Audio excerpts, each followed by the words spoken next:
ইয়া রাসূলুল্লাহ, এটা মুশরিকের বিটি। নবীজি ধমক দিলেন, আমি মেয়েদের মাথা ঢাকতে এসেছি, খুলতে আসিনি। নবীজির এই ধমকে চুপ করে গেল। আজকে আপনি বেঈমান কাফেরের পরবটাকে নিজের করে নিয়েছে। তা না হলে মুসলমান কখনো উপেক্ষা করে আলেমদের 25শে ডিসেম্বর পালন করে, 1 জানুয়ারি ফিস্ট করে? কারা করছে? মুসলিমদের যুবকরা। আপনার জানা নাই, পশ্চিম বাংলায় সব থেকে বেশি ফিস্ট করছে মুসলিমদের যুবকরা। মদের বোতল আর খানা, এই ফিস্ট করা কাদের আখলা?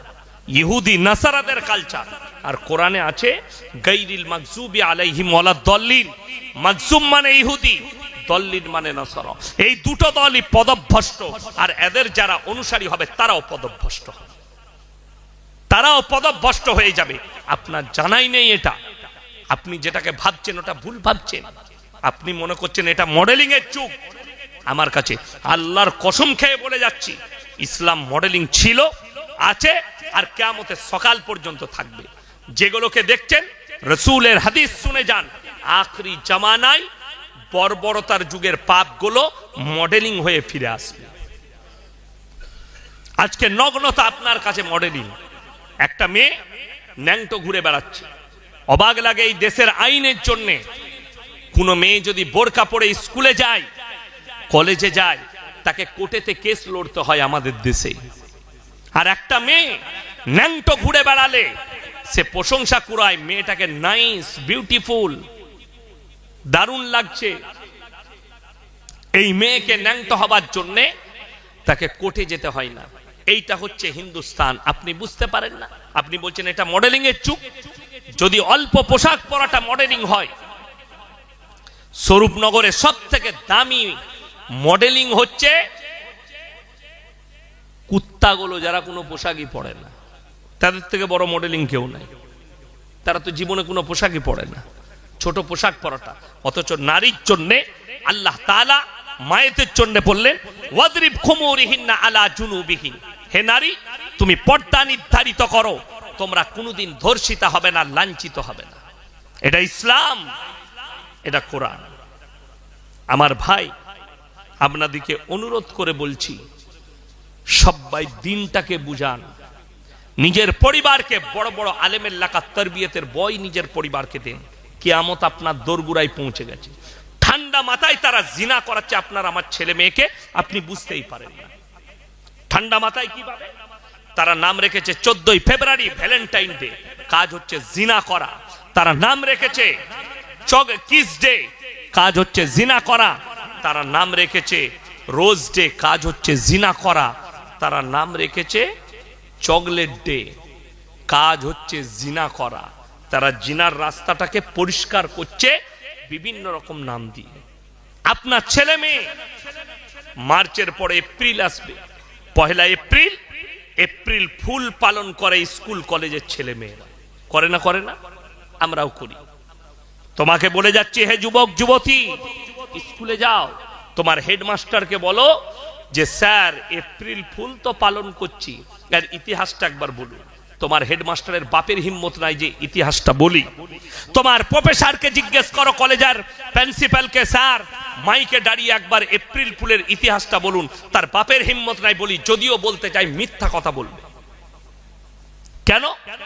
এই এপ্রিল ফুলটা শুরু হয়েছে মুসলমানদের রক্তর হুলি খেলা দিয়ে। দেশটার নাম স্পেন। ওই স্পেনটা কোনো ইহুদি নাসারা খ্রিস্টানদের দেশ ছিল না, ওটা মুসলিম রাষ্ট্র ছিল। আজও পর্যন্ত ওই দেশের মাদ্রাসা মসজিদ গুলো মদের বার আর দেহ ব্যবসার আড্ডা করে রাখা হয়েছে। কেন? মুসলমানদের ব্যর্থতার কারণে। আপনি মসজিদ বানাচ্ছেন হাজার হাজার টাকা দিয়ে। ভারতের মুসলমানদের অসুবিধা কি জানেন? টাকা চাইলে আপনারা টাকা কম দেন না। আমরা মাদ্রাসা মসজিদের লেগে টাকা চাই, কমের লোক হাজার হাজার টাকা দেয়, লাখ লাখ টাকা দেয়, কিন্তু দুঃখের বিষয় নামাজ পড়তে যাবে না। এই মনে করেছে আমি টাকা দিলাম আল্লাহর ঘরে, জান্নাত আমার রেডি, আমার আর কোনো দায়িত্ব নাই। কিন্তু আমি বলছি টাকা দিবার প্রয়োজন নাই, তুমি মসজিদ আসা ছাড়ো না। মসজিদ, আপনারা ইমানদারির সঙ্গে বলুন, আপনার মসজিদে আরে এই গ্রামের লোক ভাগ্যবান, আমি শুনছিলাম আপনাদের ইমাম সাহেব মনে হয় কিরাত পড়ছিলেন, তাই তো? হ্যাঁ হ্যাঁ, তো এটা ভাগ্যবান যে এরকম একজন কারি সাহেবকে, জৈয়দ আলেমকে পেয়েছেন আপনারা। এত মারাত্মক পড়া, আমার মন কেড়ে নিয়েছে। খুব সুন্দর কিরাত পড়েছে। আমি একজন কারি সাহেব, আমি ইরফানিয়ায় কিরাত পড়েছি, গুজরাটে কিরাত পড়েছি। উনি খুব সুন্দর কোরআনের তেলাওয়াত করেন। আল্লাহ উনার হায়াতে বরকত দেখ, বলুন আমিন। আপনাদের উচিত যে নামাজ কাজা না করা। যারা কোরআন জানেন না, এরকম ইমামের কাছে, কারি সাহেবের কাছে কোরআনটা শিখেলেন, কোরআন পড়াটা জেনেলেন, আপনার জীবনটা আল্লাহ ওয়ালা জীবন তৈরি করুন, পরকালের জন্য জীবনটাকে তৈরি করুন। পানি আছে স্টেজে এখানে? মরণের পরের জন্য জীবনটাকে তৈরি করুন। বেঈমান কাফেররা উঠে পড়ে লেগেছে কিভাবে এদের ঈমানকে ধ্বংস করে যায়, তারা কামিয়াবি লাভ হচ্ছে। বিসমিল্লাহ, আলহামদুলিল্লাহ, তারা কামিয়াবি লাভ করছে, করে ফেলেছে। তারা এক একটা অস্ত্র ব্যবহার করেছে আমাদের কাছে, তারা কামিয়াবি এই জন্য লাভ করেছে। আপনি রসুলকে মুখেতে মহব্বত করেন, কাজেতে নয়। আপনাকে গোটা 24 পরগনায় দেখিয়ে দেবো, গোটা পশ্চিম বাংলায় দেখিয়ে দেবো। মুখেতে বলছে দাদা হুজুর পীর কেবলা রহমতুল্লাহ আলাইকে ভালোবাসি, কিন্তু হারাম করে এক ওয়াক্তের নামাজ পড়ে না। ঠিক বললাম না ভুল বললাম? আরে দাদা হুজুরের জীবনীটা খুলে দেখ, ওইটা বাস্তবায়িত কর। খাজা বাবাকে ভালোবাসি, হারাম করে এক ওয়াক্তের নামাজ পড়ে না। দাদা হুজুর পীর কেবলা রহমতুল্লাহ আলাই ওসিয়ত নামায় লেখা আছে মাজারে মেয়েদের যাওয়া হারাম, অথচ 24 পরগনার লোক বাস ভাড়া করে বউকে বিটিকে সাথে করে নিয়ে খাজা বাবার মাজারে সিজদা করে আসছে। তোর থেকে বড় দাদা হুজুরের দুশ্মন আর কেউ হতে পারে? মুখেতে বলা সহজ, আমল করাটা বড় কঠিন। অথচ মাজারে সিজদা দেওয়া হারাম। আজও পর্যন্ত ফুরফুরাই নো এন্ট্রি হয়ে আছে নারীদের। 21, 22, 23 3 দিন হয় না, হয় না ইসালে সওয়াব। মেয়েরা যেতে পায়, মেরে বার করে দিবে আপনাকে মেয়েদিকে নিয়ে গেলে। নিষেধাজ্ঞা আছে। কেন? ওটা দাদা হুজুর পীর কেবলা রহমাতুল্লাহ আলাইহির ওসিয়ত, তিনি লিখে গেছেন। আর এটা যেদিনে অপেক্ষা করে নারীরা প্রবেশ করবে, জেনে রেখে দিবেন সেই যুগে যে আওলাদরাই থাকুক তারা বদ্দিন হয়ে গেছে এবং দিন থেকে সরে গেছে।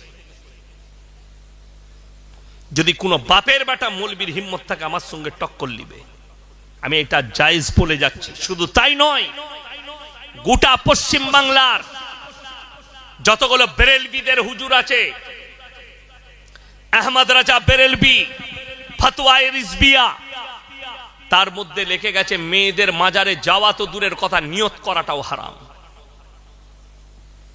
হাজী সাহেব কেউ থাকলে হাত তুলেন এখানে। হাজী সাহেব কেউ আছেন? কেউ আছেন? নেই। আপনার এলাকায় থাকলে জিজ্ঞেস করবেন। মক্কা থেকে মদিনা 470 কিলোমিটার রাস্তা, একটাও মাজার নেই। ওহুদের প্রান্তরে 70 জন সাহাবীর কবর যুদ্ধের ময়দানে শহীদ হয়েছেন। লোহার ব্যারিকেড দিয়ে ঘেরা আছে, সেখানে একজন সাহাবী শুয়ে আছেন, তিনি হচ্ছেন নবীজির চাচাজান হযরত আমির হামজা রাদিয়াল্লাহু তাআলা। যুদ্ধের ময়দানে বুকটাকে চিড়ে কলিজা থট্টা বার করে চিবিয়েছিল, তারপরেও তিনাদের কারো মাজার নাই। আমার বাড়ি থেকে আপনাদের এখানে 24 পরগনা 183 কিলোমিটার রাস্তা, আপনার গ্রাম পর্যন্ত 183,000-এর বেশি আছে, যেখানে শিরকের কাজ হচ্ছে। চাদর চড়ানো, সিজদা করা, বুজুর্গানে দিন আর আলেমদের কবর জিয়ারত করতে পারেন, বাপ দাদর কবর জিয়ারত করুন, কোনো অসুবিধা নেই। কিন্তু আল্লাহ ছাড়া ভালো মন্দ কারুর কাছে চাওয়া যাবে? যাবে না। আল্লাহ ছাড়া ভালো মন্দের মালিক কেউ নেই। যারা মাজারে গিয়ে চায়, যারা গাছতলায় গিয়ে চায়, একটা অমুসলিম ভাই খালি মাটির পুতুল তৈরি করে তার কাছে সিজদা করছে, তার কাছে ভালো মন্দ চাই, তার উপাসনা করে, আমাদের মুসলিম সমাজের আলেমরা আমরা বলি এটা শিরকের কাজ। অথচ আমি আপনাকে দেখিয়ে দেব এই 24 পরগনায়, এই পশ্চিম বাংলায়, এই বিহারে, এই বাংলাদেশে গাছতলায় ঘোড়া রেখে চাদর টাঙ্গিয়ে মানুষ সিজদা করছে, মাটির ঘোড়া রেখেছে সিজদা করছে। সেইখানে ভালো মন্দ চাইছে, একটা বেকা গাছ, শেওড়া গাছ, তার তলায় গিয়ে বলছে এখানে বুড়ো পীর সাহেব আছে, আমাকে ভালো মন্দ দেন। কোরআন যাদের বাড়িতে মানে কোরআন আছে আমাকে গালি দেওয়ার আগে খুলবেন। 17 পারা একবারই শেষ পৃষ্ঠা। কোন পারা বললাম? 17 পারা শেষ পৃষ্ঠা। আমার মনে হয় ইমাম সাহেব ওই রুকুটাই পড়ছিলেন, তাই না? ইয়া আইয়ুহান নাসু যুরিবা মাসালুন ফাসতামিউ লাহু ইন্নাল্লাযীনা তাদউনা মিন দুনিল্লাহি লা ইয়াখলুকু যুবাবান ওয়ালা বিজতামাউ লাহু ওয়া ইয়াসলুবুহুমুদ যুবাবু শাইয়্যান লা ইয়াস্তানকিদুহু মিন। হে বিশ্ববাসী, তোমরা আল্লাহ ব্যতীত যার কাছে ভালো মন্দ চাও তাকে একবার জিজ্ঞেস করে দেখো, সে একটা মাছি পর্যন্ত সৃষ্টি করতে পারে না। মাছি সৃষ্টি অনেক দূরের কথা। মাছি যদি তাদের কাছ থেকে কোনো জিনিস ছিনিয়ে নিয়ে যায় সেটা উদ্ধার করার মতো ক্ষমতা নেই। কেন? তারা হচ্ছে শক্তিহীন, আর আমি আল্লাহ হচ্ছি শক্তিশালী। জোরে বলুন সুবহানাল্লাহ। আপনি কার কাছে চাইছেন? তার নিজস্ব ক্ষমতা নেই। এই কারণেই ইব্রাহিম আলাইহিস সালাতু ওয়াস সালামের আব্বাজানের 3টে কাজ ছিল। কটা কাজ? 3টে। মূর্তি তৈরি করা, মূর্তি বিক্রি করা এবং তার উপাসনা করা। ইব্রাহিম নবী দাওয়াত দিলেন নিজের আব্বাজানকে, কি বলে? ইসকালা লিয়াবিহি ইয়া আবাতি লিমা তাবুদু মা লা ইয়াসমাউ ওয়া লা ইউবসিরু ওয়া লা ইউগনি আনকা শাইয়্যা। হে আমার আব্বাজান, আপনি কাদের উপাসনা করছেন? যে হাত পা নাড়তে পারে না, কথা বলতে পারে না, যার নিজস্ব কোনো ক্ষমতা নাই, আপনি তার উপাসনা করছেন। इब्राहिम नबीर अब्बाजान बोलेছিল हमारे माबूदों के बारे में अगर कुछ कहा तो तुमको पत्थर से मारकर मर्डर कर दिया जाएगा। তুমি যদি আর কিছু করো আমাদের মাবুদের সম্পর্কে তোমাকে হত্যা করা হবে। ইব্রাহিম নবীর বাপ দাউদ কবুল করেনি। হিদায়াতের মালিক আল্লাহ কেমন শুনেলেন। যারা মনে করছেন কোন মৌলবীকে নিয়ে এসে বয়ান করাবো, বাংলাদেশ থেকে বক্তা আনবো, মক্কা থেকে ইমাম আনবো, নিয়ে এসে বয়ান করিয়ে লোক হিদায়াত পাবে।